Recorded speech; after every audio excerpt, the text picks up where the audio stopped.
Hello, I'm Charuta, founder of Urja Wellness and Joy and co-creator of SoulChemist.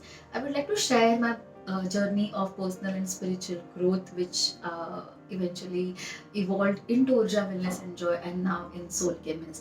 Through Urja Wellness and Joy, I've been conducting one-on-one coaching and counseling sessions since 2012 and helping people to overcome their challenges or achieve their goals pertaining to any aspect of life, such as health, relationship, money, career, and business, by sharing combined insights from spirituality, energy science, mind training, manifestations, life skills, techniques and tools, and so on.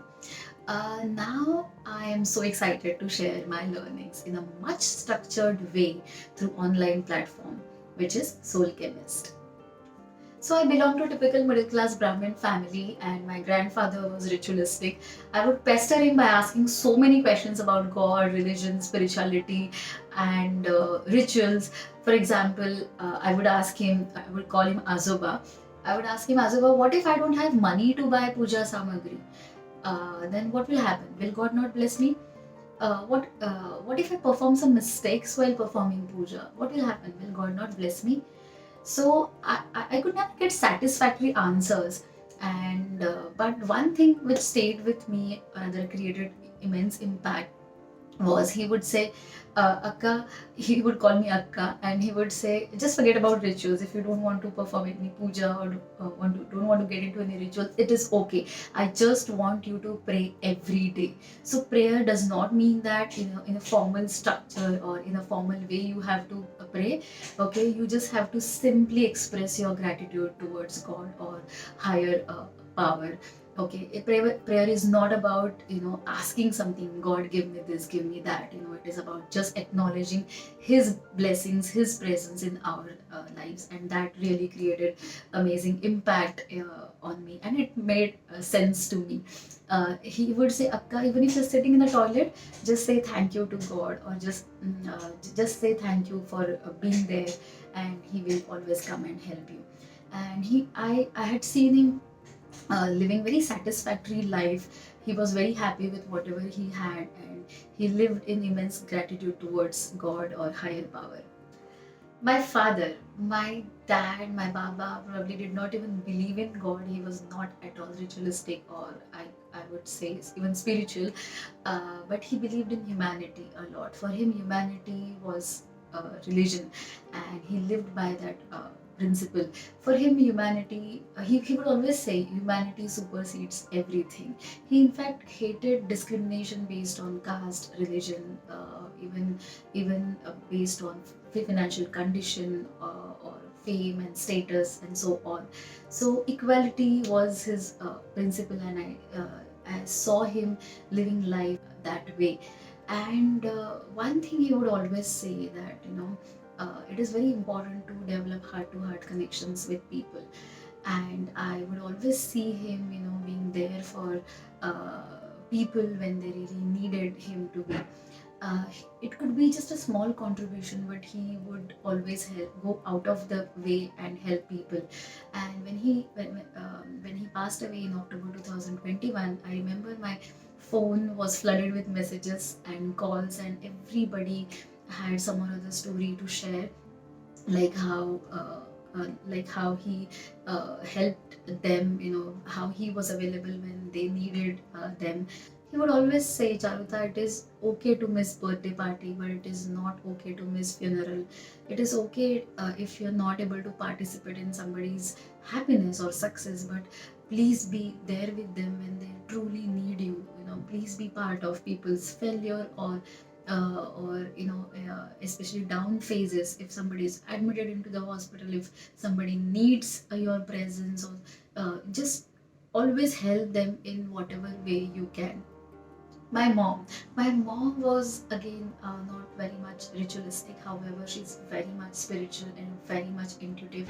She taught me how to have direct connection with God. I've seen her fighting with God, being angry with God, and expressing her joy or every emotion freely without any filters in front of God.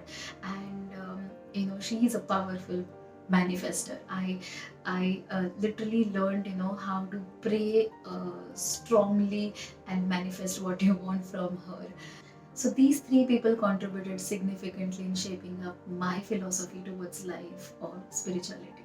As a child, I was always intrigued by topics such as death, God, human life, purpose of human life, soul, and so on. I kind of had this knowing that I existed even before I was born. I remembered my pre birth planning experience.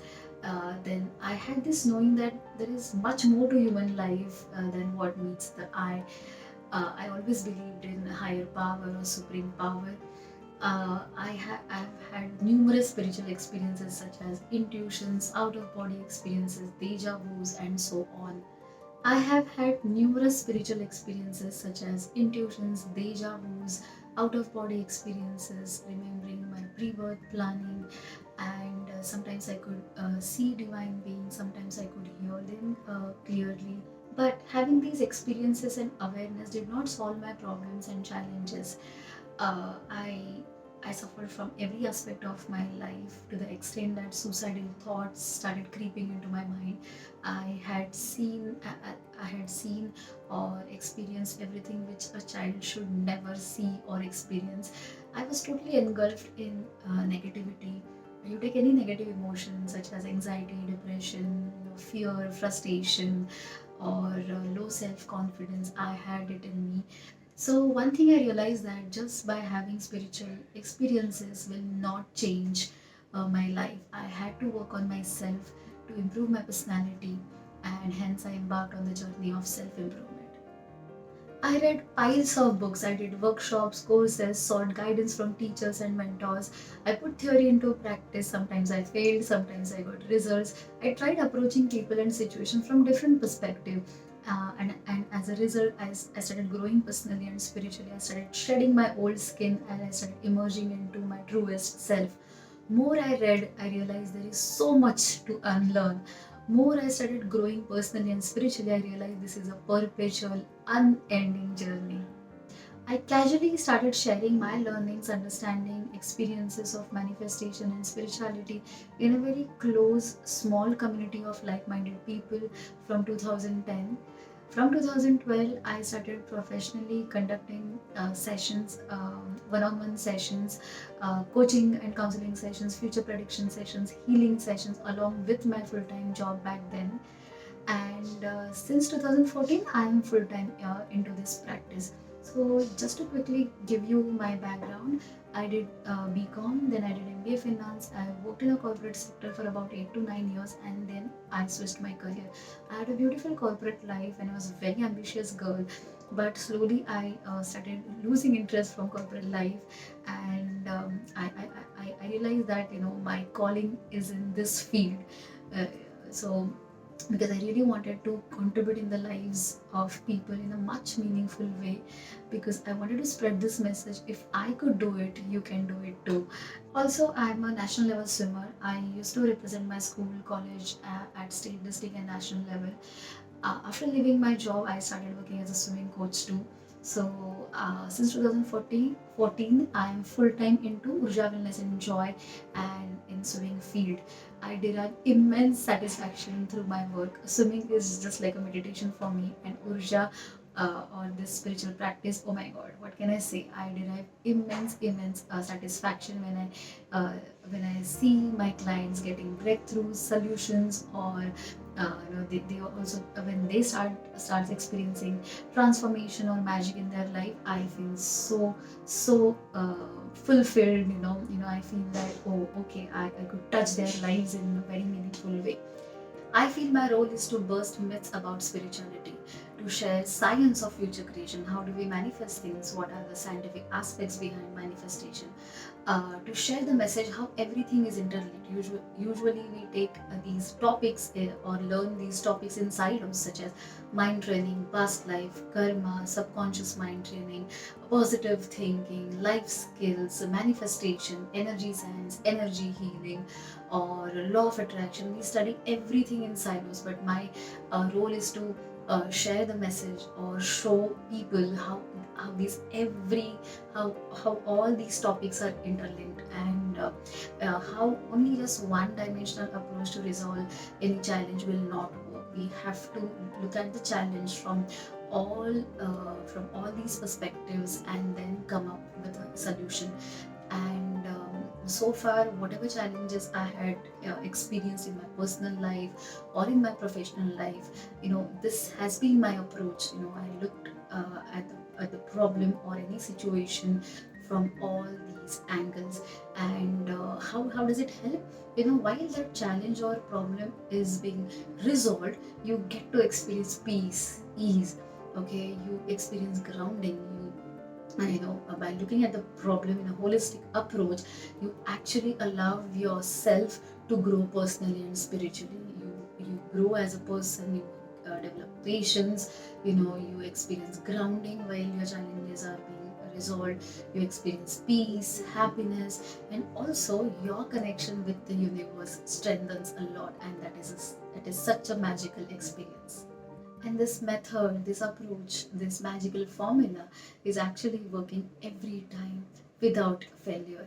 My clients are getting benefited amazingly every time they implement these techniques, tools, or method in their lives to overcome challenge or to achieve their goals, and they experience freedom, peace, ease, clarity, and alignment. And they are breaking free from negative patterns in their lives, be it any aspect of life, be it health, relationship, money, career, or personal growth. So I'm so inspired and excited to share my learnings, which I have been implementing in my life, which my clients have been implementing in their lives in a much structured way through online platform, which is SoulChemist. I am super excited to be part of your journey. Let's learn together, let's grow together, let's build strong community where people are rooting for each other, encouraging each other, and helping each other grow. Please remember, we don't meet people by accident. If you're watching this video, our paths were meant to be crossed.